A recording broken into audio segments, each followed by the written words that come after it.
Welcome to the EchoCast, episode 59, Raiding Party. For any old Age of Empires 2 fans, that hopefully has brought you a little bit of nostalgia. But if not, well, there's only so much I can do for you. It's not my fault. You stink. This is a Division 2 podcast. I am Von Diesel. I may have already said that. If you're new, welcome. This is kind of a summary spot for state of the games, general news, and a sounding board for my opinion, for better or worse. Up to you. If you're returning, thank you very much for coming back. I significantly appreciate it, if that's a phrase. Today, state of the game recap, the Division 2 news from the week, a little bit of community discussion, and one listener question. Come on, people, give me stuff to talk about. Or not. It's up to you. If you want to support the podcast or any of my other content, you do so on Patreon. You can check out the EchoCast on Patreon at patreon.com/theechocast. Right now, through the end of May, you will get 3 free stickers mailed to you for becoming a patron. Okay, so state of the game recap. Title Update 3 will release in the coming week, and the raid will shortly follow. We don't have any specific dates yet. My guess is we actually get the patch early in the week for Title Update 3, and then we get the raid at the end of the week. Just a guess. Gear score is going to stay at 500, as the plans to raise it to 515 were not received as expected. The gear drops will be better in general, so if you're already at 500, you should mostly get 500 gear, but there is variability and you could occasionally get gear below that. Harder content will guarantee 500 gear, and what I gathered was that there should be significant increases in the gear score in the future. So don't get too comfortable with your 500 gear. Maybe they'll have some kind of infusion system so you can move some stuff up. But I think that people need to be willing and excited to have our gear change over the life of the game. It's not going to be like Division 1, I think, where we have, God, I can't even remember anymore, 300 gear score, whatever it was, that it was going to be like that for 2.5 years. I think that this time, every 6 months or something, we're going to get a higher gear score and there's going to be a new grind. Like it, don't like it. It's the nature of these games. See Destiny. I'm okay with it. It gives me something to do. Some commendations are going to be removed, but if you've already gotten them, you will retain the score, I believe, and the rewards. And there's new ones to replace the ones being removed. Basically, there were some that were just completely unrealistic for people to ever unlock. I think the logging in 30 days straight was one of them, because you had to log in 30 days in a row for at least an hour and finish at least a mission every time. And even as someone who plays this game a ton, maybe not so much in the last week or two, I'll talk about that. I wasn't even close, so I think that's okay.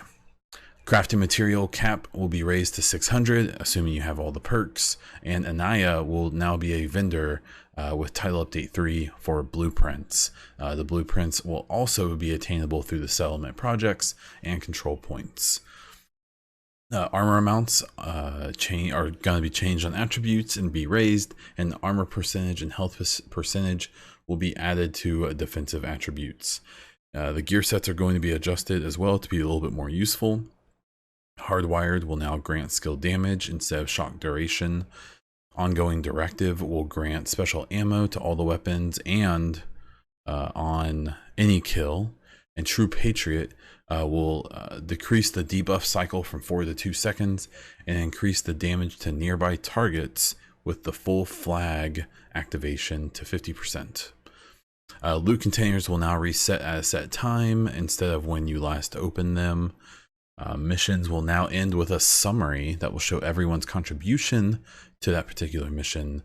Various NPC changes, including some damage nerfs to enemy NPCs and changes to how some of their skills work.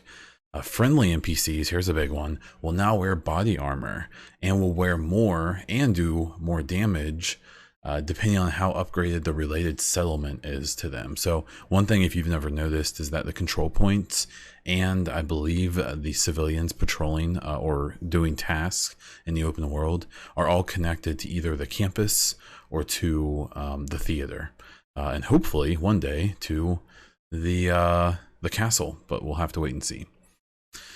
Control point difficulty levels have been renamed to be more clear, and civilian officers, here's a huge one, civilian officers can now revive you, which is a big deal for people who solo. And these friendly mods, these civilian mobs, can be spawned on at any time except in control points after the final boss has spawned. There's tons of changes to skills. I suggest looking at all of them, but notable ones to me is that the heal launcher no longer stacks, and the assault drone will now auto target a new target after your initial target has died. So listen to that 3 times fast. All exotics got a damage buff. PvP damage modifiers have been modified. Harsher modifiers in the occupied DZ. ARs now have a 1.25 PvP damage modifier, which I'm curious to see how that changes some meta. And there's reduced time to kill in general in PvP to increase reaction time. A ton of people asked for this, even I did. I only asked for it to be about 10 or 15% more time to kill. I'm curious. They dropped the damage modifier, I believe, from 100% down to 40. So I'm afraid but I don't think that necessarily means that time to kill is going to be 60% slower. I think it's going to be significantly slower, probably more than I really wanted, but we'll have to wait and see. And not freak out and get upset and throw a fit on the ground before we find out, right? Right, guys? Huh? Okay. There were various DZ changes as well, mostly to loot and how much uncontaminated gear drops. There's going to be less of that, so you're going to need to extract more, which is trying to push people more into the actual DZ loop, which I think is a good thing. Console texture streaming has been improved, and you should see less pop-in if you're on the Xboxes or the PS4s.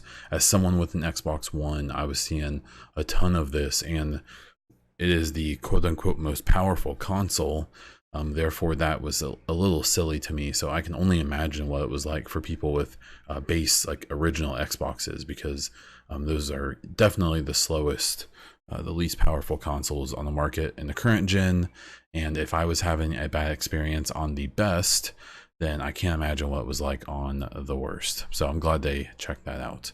My comments on all this stuff, I mean, I think all the stuff with the gear score, all that is good. I think that I would rather see a raise to a 550 or a 600 gear score where it really feels meaningful to grind new gear rather than 515. It seemed like it was going to be kind of necessary, but not really. It just seems silly. So having the raid come out after the update, even if it's only a few days, maybe, I don't know, I think is a really good decision, and gives even people like me a couple days to reconfigure gear sets and to just get to fiddle with my stuff a little bit. So I'm happy with that. I think it's a good thing, and we'll go from there. The control point and the civilian changes are great. I'm gonna like seeing them actually with body armor now instead of just t-shirts and shorts, and knowing that the more your a settlement is upgraded, the more damage they do is cool. I mean, for most of us who are in game, it doesn't really matter. They're all upgraded, but still neat. The skill changes, I think the healing chem launcher not stacking, it's something I do almost every time I play. I run that skill on I think every character I have, because it's the best healing skill. And while I think they should definitely buff the other healing skills to make them more attractive, it's one of those things where, like, I get people are gonna be mad about it, but it's one of those things where I think even people who are asking for balance and changes in the game may even be like, yeah, change everything, make it a better game, but don't touch my chem heal launcher. I need it to live. And, I think it's okay, just because you don't want to change doesn't mean it's a bad one. The PvP damage modifiers and stuff, I definitely want to jump back into to PvP a bit after the update, because I'm curious to how it's going to change things up. I still don't think the DZ is going to be very good for a really good PvP experience. I still think Conflict is where that really should be looked for, even though I know that's gonna fall on deaf ears. But I hope that both experiences are better. And even if it's not my primary activity, I would like to actually enjoy doing some PvP in this game. So we'll see if we hit the mark on that. For some Division 2, and just I'm gonna throw in just gaming news in general whenever I feel like it into this section. The only bit of news I could really scrounge up from this week was that the PTS was announced during State of the Game that's going to get shut down. Overall, from I was trying to read through some forum posts, you're trying to scrounge through that. You're seeing a lot of the sensationalism, you're seeing a lot of the whining, but there is some good information to be found, even if it's not stuff that you necessarily agree with or think is correct. And overall, obviously, I don't think the PTS was perfect. I didn't ever get to jump in. I will explain that. I had some computer changes happening, which are exciting, but didn't allow me to do much. But it seems like it went well. I think a lot of the changes they're making are the right ones, and I hope that the PTS helped reinforce those decisions. The other bit of gaming news, which I kind of didn't expect to throw out there, but Ghost Recon Breakpoint was revealed. So I think this is kind of Division news as well, and here's why. So I played Wildlands a little bit. I still have it. I've actually played it more than Division 2 in the last week, probably. There's all this hype for this new Ghost Recon announcement. I've been a fan of the Ghost Recon series since the first game. I was a huge original Rainbow Six fan, and then Blackthorn and Jungle. What was that called? Jungle something. Jungle Assault or something like that. And then they did a Rogue, was it Rogue Spear? I think that was a Rainbow Six. And then they did Ghost Recon, which back in the day, Rainbow Six could be third person, but it was definitely meant to be played first. And it was a very slow and monotonous strategy game. That was also a shooter. It's just crazy. It was a really in-depth game, much more than basically anything we have today.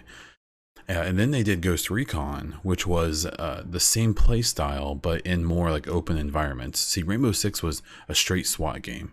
There were locations that had been taken over by the enemy, and you needed to conduct this big operation to free people.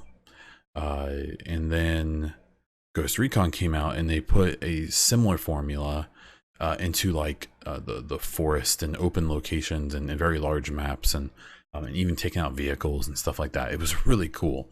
So I've played since back then. I actually didn't really play the Ghost Recon Advanced Warrior games because I thought they were too hard. I did play them, but I was just bad at them, to be totally honest.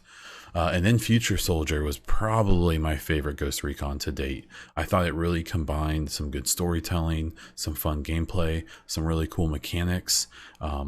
For anyone who plays the Division 2, if you can get your hands on Future Soldier, it's an older game. I think it was 2012, so it's 7 years old. It doesn't have all the niceties that we have in games today necessarily. But if you're a Division fan and you play Future Soldier, you will crack a smile more than once in realizing how much influence Future Soldier mechanics were carried over into the Division. The cover system is nearly identical. The firing from cover is nearly identical. Even the drone, even just a lot of the skills work in a really similar fashion.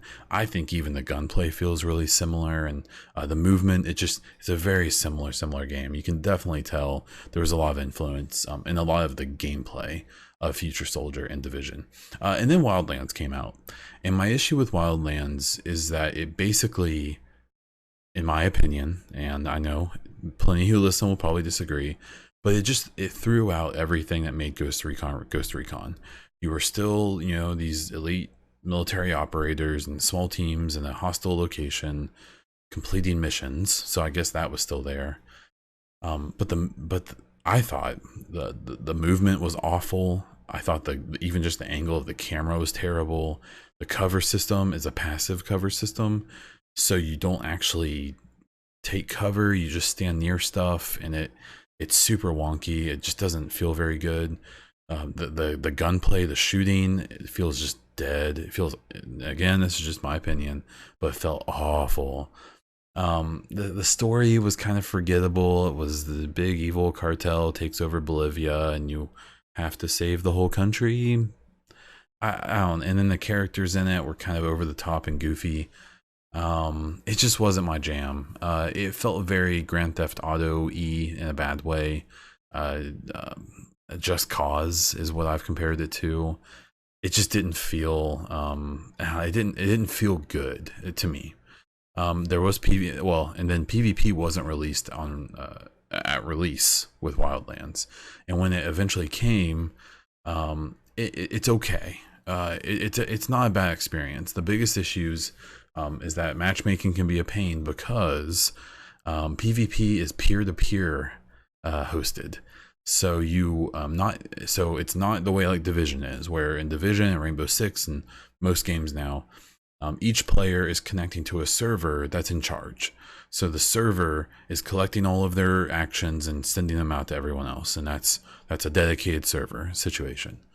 Most games use it now because it's in my opinion, I think most people's opinions, the best, especially for PvP type of games. So if you remember the old Halo games, Ghost Recon Wildlands uses peer-to-peer, so it picks the person with the best connection and who gets match made and makes them the server host, and then everyone runs off of them, which means that the person who's the host has a significant advantage in twitchy shooter games, which Wildlands isn't, but it kind of is. It helps, and it's unacceptable for that type of game. So as you can tell, Wildlands didn't really do it for me. It's not a bad game. It's just not my type of game. And it definitely didn't. If it would have been called something else, not Ghost Recon, I probably would have liked it more, but I have kind of an expectation of Ghost Recon.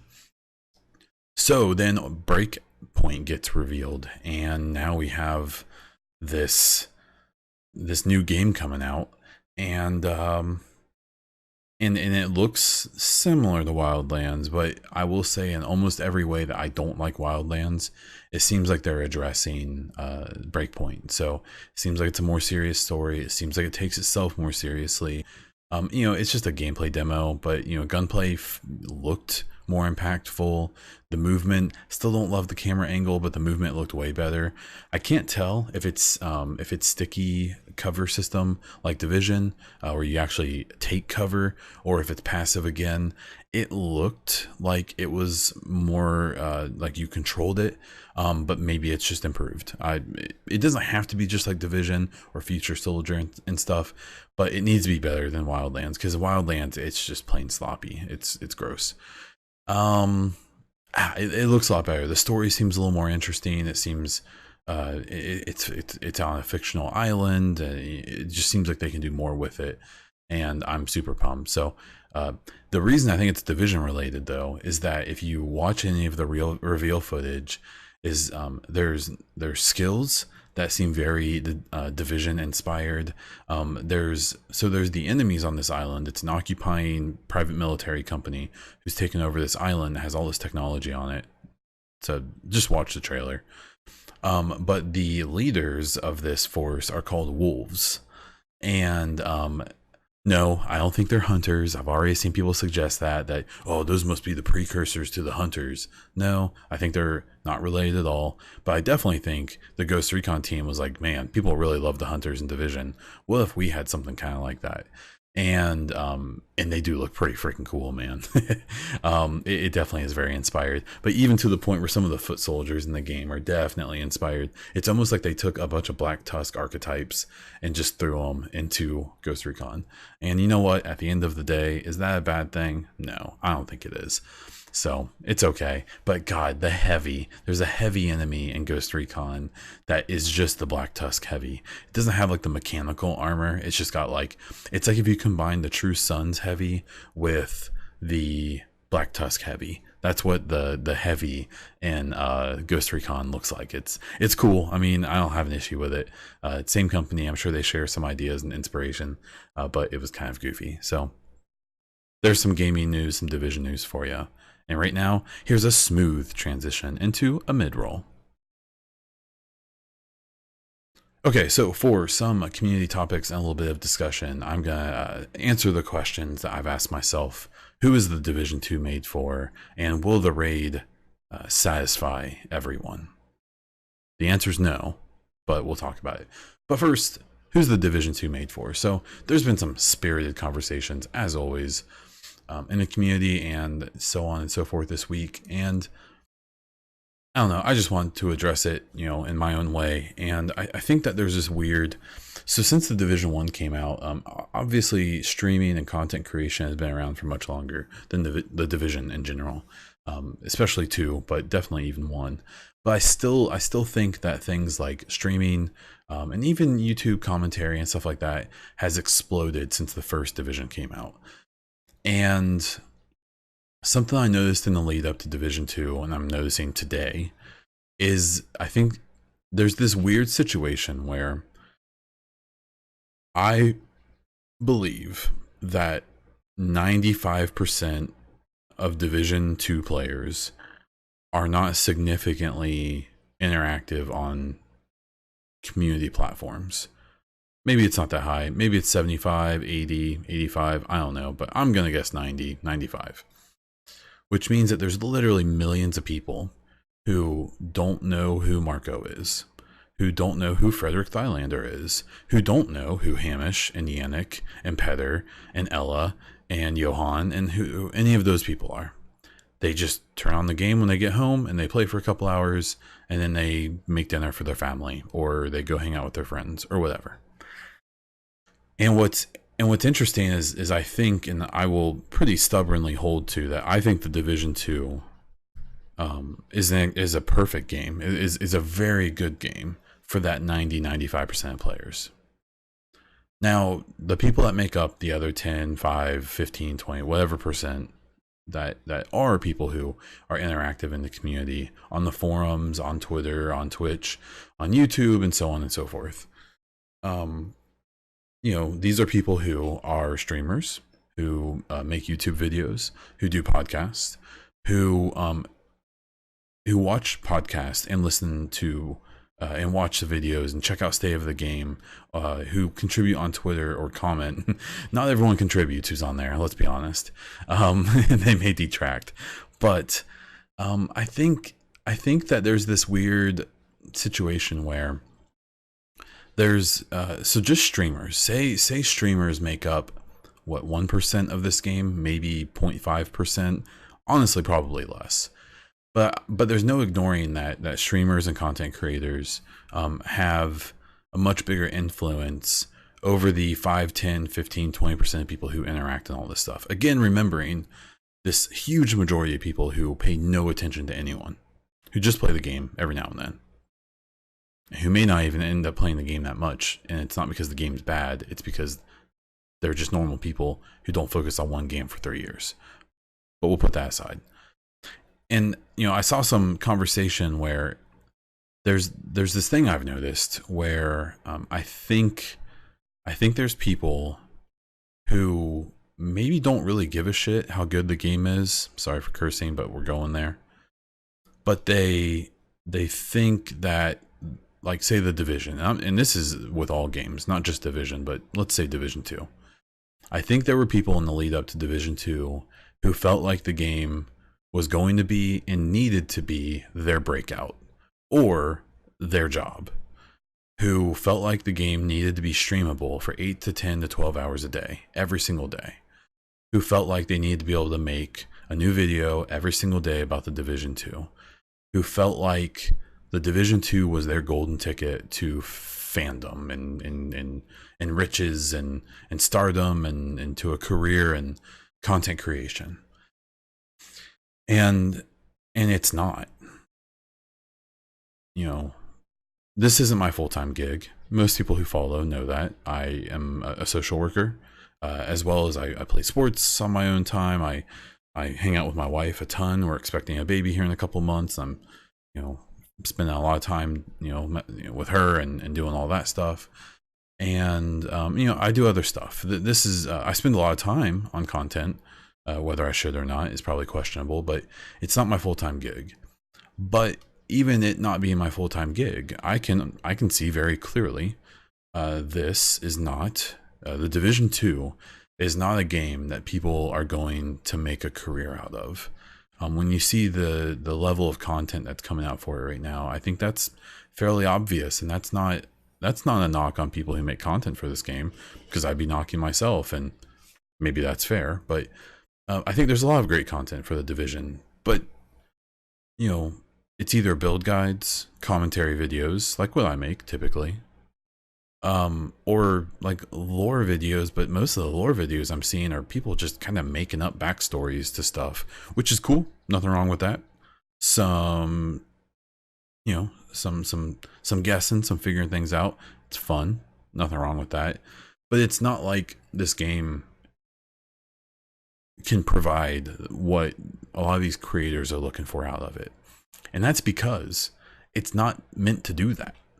This game is meant for 95% of its player base to jump on for a few hours a week and play it, have some fun and enjoy it, play with their friends. And that's okay. Now, does that mean that content creators or people who want to play, 20, 30 hours a week or more should be neglected? Well, obviously no. But my issue is that a lot of the conversation I've seen is, this type of game, content-wise, is going to have ups and downs. It's going to be a roller coaster. So the game came out, there was an up. We've had a few patches, and some content has come out, which I think has kept it from being a complete fall off on the down. But it's down. But then the raid's going to come out, and it's going to be an up. And then it's going to drop down. And then the first DLC is going to come out. That's the thing. People keep talking about this game like it's over, but we don't even have our first DLC yet. And then there'll be an up with that DLC. And if that DLC is what I think it is, I think there's going to be a down after it comes out, but not very much. And then there's going to be a second DLC and probably a raid in there somewhere. And then down. And then probably another raid and then the third DLC. So there's going to be ups and downs there. And so I think the Division 2, from a content creator's perspective, is great for someone like me who's part-time, who doesn't do this for a living, but does it as a hobby, and does it maybe for a little extra income on the side. I promise you, I'm still very much in the negative with all the stuff I've done and purchased, especially now, and we'll talk about that here in a moment. But I think that there's this weird misconception that the Division 2, I think there's some people who, maybe they're just naive. Maybe they're just selfish. I don't know. That's not for me to determine. But I think there's people who expect the Division 2 to be their job. And the only people whose job the Division 2 is are the devs and the community developers and the people who work for Ubisoft and Massive and all that. Anyone else, if you can do it, that's incredible. But that's not what was meant to happen. And that's okay. Today, I think that there's only a few games that people can really main and make an entire career off of. If you look at the Twitch leaderboards of what games are getting watched the most, it's BRs and League of Legends and stuff like that. I think Destiny's doing okay on there, which I would say is a similar experience to the Division, but it's also, more than a year ahead of it? It's been out for a while. And so it's got a lot of stuff to do. And the Division's not there yet. I think the Division 2 had more content on release than the first game had after 3 years. But that doesn't mean that it's the same kind of content. It's not as replayable and stuff like that. The PvP isn't there. You can't be a pure PvP creator in the Division 2 and come up and make it huge. You can definitely get big. There's people who have. There's some awesome creators who are doing that. But it's not going to be their golden ticket. It really shouldn't be. I think it's great that I see someone like Marco kind of dabbling into things like Rainbow Six and stuff now, because he should have done that 3 years ago. He's a good creator. He makes some good content if he enjoys it, obviously, just like anyone would. And so, to answer the question, who is the Division 2 made for? It's made for the people who play it. It's not made for the people who make videos about it, who make podcasts about it, who comment on it on Twitter, and who shit themselves in chat during State of the Game. It's not made for those specific people. If you see any creators, whether, I don't care what part of the game they like to play, PvE, PvP, whatever, who talk and act like the game is supposed to be made for them and that they want specific changes to make them happy, I'm gonna be straight up, I would ignore them. I would stop listening to them, and I would look for people who don't feel that way. I'm not saying listen to me. You can blow me off too. Maybe I'm too selfish. That's up for you to decide. But this weird sense by too many people and too many creators I'm seeing, I feel like this game owes them something. It doesn't. It owes the people who buy it something. And I think it's paid up pretty well. So there's that. And then the raid. So, I'm asking this myself because, we're about to get it. We're about to get the first raid in the Division 2, in the Division franchise. And I've just been kind of racking my brain, like, do I think it's going to go over well? And here's my prediction. So they've said it's going to be the hardest content that we've played. I think Tidal Basin probably currently is, if you play it on the highest difficulty. And it's not impossible. It's beatable, especially with a good team, but it can be challenging. What I think this raid is going to be is a introduction to raids for the entire Division community. So I suspect it's going to be challenging. I suspect it's going to have some relatively complicated mechanics that people are going to have to figure out. I am happy that while there was some information leaked about the raid, not enough that I think it's really given anyone a huge advantage in beating it. So far, it seems like there's going to be a pretty even starting point for everyone. Yeah, I think I think the raid's going to be really good. I think it's going to be cool. I think it's going to be a fun experience. I hope the rewards are great. It looks like we're looking at some gear sets and an exotic assault rifle. But I don't think the problem is that there's going to be like WoW players, or there's even going to be Destiny players who play this game, and they're going to play it expecting the same experience or challenge that they've received from those games, and they're probably going to get let down. I don't think Destiny players will be, in the sense that I suspect that the Division 2 raid won't be any less challenging than the Destiny raid, but mechanically it has to be different, right? Because in Destiny 2, you can literally, those designers can literally do whatever they feel like. If they want to make it where there's 100 warp portals around the room and you have to jump through them in a certain sequence to land on a platform and blow up a giant eye in the middle of the room with a rocket launcher, they can do that. The Division, because of its aesthetic, is a little bit more limited on the mechanics that they can go after. I have faith that they'll come up with some cool stuff, but we'll have to wait and see. So the raid, I don't think it's gonna be like a letdown. I think it's gonna be great. I think it's gonna be cool. There's obviously gonna be people who are gonna complain. Those people are gonna complain. Even if Massive dropped a gold bar on their front porch, they would find a way to complain about which direction it was facing. But I think the majority of people are really going to enjoy this. But I don't think it's going to be this end-all be-all impossible experience. And the reason is that it requires 8 players.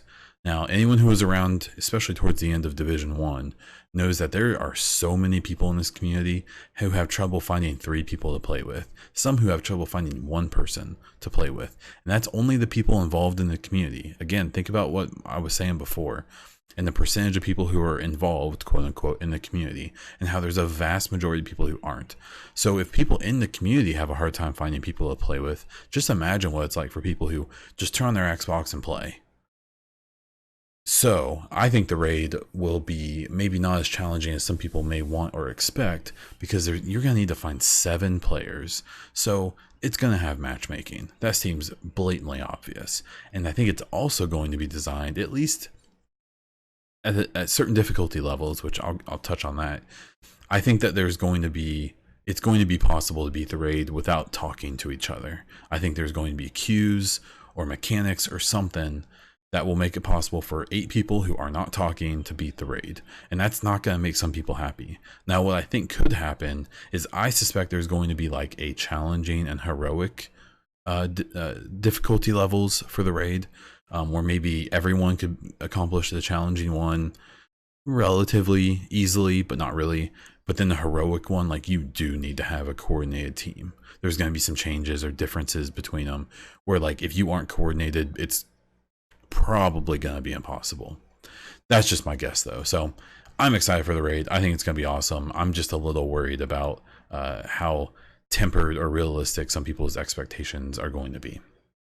So there's a little community discussion, some topics, some listener questions. I got Hedzer said, do you have a team all set for the raid, and how did or do you prepare? So I've never done a raid before, so my preparation is having a really good PvE build ready. I'm gonna try to put together, after all these changes with title update 3, some kind of decent skill build, and maybe even a healer build. Maybe that will be the same as the skill build. I don't know.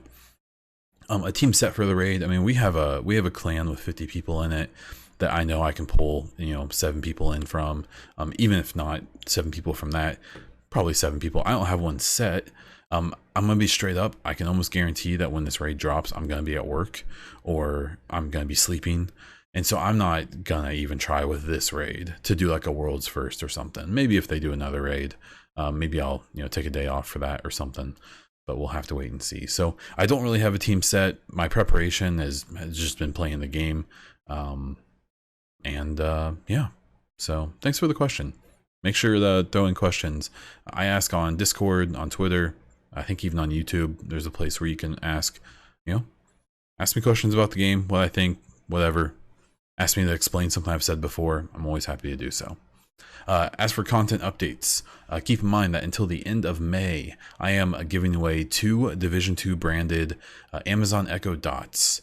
There should be a link on whatever platform you're watching. If not, check out my Twitter at BondDiesel, and you should be able to find a link posted recently in there somewhere.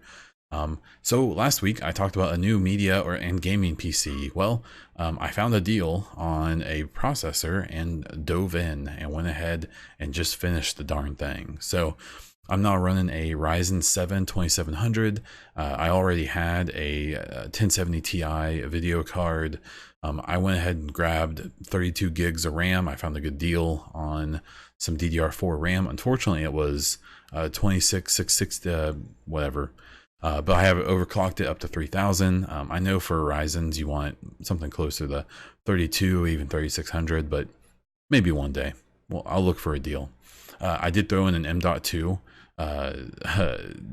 It's a SATA drive, but it's still an M.2, and it is hilarious how much faster it is than my old 1 gig mechanical hard drive that I think is 5,000 RPM. It's slow. So big difference. And then I already had a 3 terabyte 7200 RPM mechanical drive in my old computer that I just switched on over, and I'm using that for all my big storage. It's really cool. I like it a lot. It's nice, and I'm actually excited. This is the first content I'm recording on it. I haven't even streamed yet with it, and I'm really excited to do those things because I think I can increase the quality quite a bit on those things, because I pull 100 down and 100 up on my internet connection. So I think I can do some fun stuff with bit rates and stuff like that. So yeah, on that note, I am selling my old RAM. It's 16 gigs total. I'm selling 4 sticks of DDR4 RAM. They're 4 gigs each. 2 of them are 2133 megahertz and 2 of them are 2400 megahertz. So if you're running like a Ryzen system or something, it's probably not very useful to you. If it's Intel, you probably could use it if you have open slots. It may be good combined with the third item I'm selling, which is an old processor. I have a Intel i7-6700. It is not a K, so you cannot overclock it. But it's a really nice processor. It's a quad core, but it's still very well respected when it comes to processors. So I'm selling all of those. Private message me or email me, bonddieseltwitch@gmail.com, and we can try to figure something out. And yeah, let me know. So and on my last little side note, I am still gonna have a little donation thing on the stream for my build, because I still do need to completely pay for this thing. I'm mostly gonna do it from selling old stuff. I sold my old chair, I sold an old Elgato and stuff to help pay for this. But I would like Bay Diesel to not murder me because we have a child coming. But it's good, and we'll just kind of maybe collect still some some charity. So, but obviously don't feel obligated. And then the final thing here, and I in 1 week of doing a low carb diet and being a lot more active, I was able to lose 5 pounds. Now, let's be totally honest, it was all water weight, but it's a start and it's a good path down that journey. I've now been on a low carb diet for 2 weeks. I will admit that on Thursday, I think it was Thursday, I had a bit of a cheat day. Maybe it was Friday, I can't remember. And things went off the rails a bit, but luckily I can get back on. The big thing with low carb diets is that the whole point is you're supposed to stay really low on carbs so that your body burns fat once it quickly burns through the little bit of carbs you've eaten. The thing is that I'm so heavy right now that basically just having any calorie restriction, I'm going to lose a lot of weight. So the low carb thing is a nice goal, but as long as I'm not eating more than 1,600 calories a day, I'll lose a significant amount of weight pretty quick because I'm a big old thick boy. So there's that update. I'm going to throw that in at the end of these podcasts, whether you care or not, up to you. I understand if you don't, but it's a good way for me to track things. So that's about it for this episode. If you're still listening, I really do appreciate it. If you like the podcast, please follow on whatever platform you are using. If you're on iTunes, please rate the podcast and leave a review. It really helps me to get noticed on there. If you check the podcast out on YouTube and you want to see more, please sub the channel, like the video, and comment down below with your thoughts of anything I said. If you have any questions, feel free to drop them down there. I'll answer them on the next podcast. Or just give me some general input. I'm happy to hear it. If you check out Twitch, I am on there where I stream multiple times a week, and I'm on Twitter as Bond Diesel, where you can find a bunch of other content links I will annoy you with. And that's about all I have. So, until next time.